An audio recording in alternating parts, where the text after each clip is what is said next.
Saidi. Yeah. Jana Taifa Stars wamecheza dhidi ya Nigeria. Ndio. Miamba hii. Ndio. Lakini kwa bahati mbaya wameweza kupoteza mchezo wao kwa goli 2-1.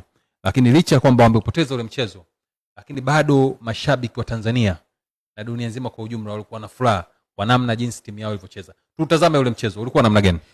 Kwa maana ya kutazama mchezo, ulikuwa wa aina gani? Ulikuwa ni mchezo ambao timu ya Taifa Stars iliingia kiwanjani kama timu ya pili, kwa maana ni underdog.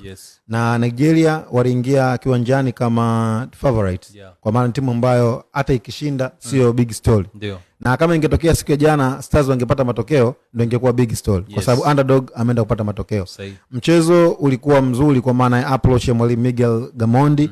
Na Miguel Gamondi tumekuwa kimuita master. Kwa nini anamuita master? Ni kwa sababu ya the way mifumo yake, the way ambavyo ameweza kuwa anajua game management, lakini pia the way ambavyo ameweza kuwa jana amefanya substitution nzuri, kwa maana kuchagua wachezaji sahihi katika mazingira sahihi na kuja kuleta impact. Lakini sifa kubwa kabisa utawasifia wachezaji wa Taifa Stars, wamejituma sana kiwanjani.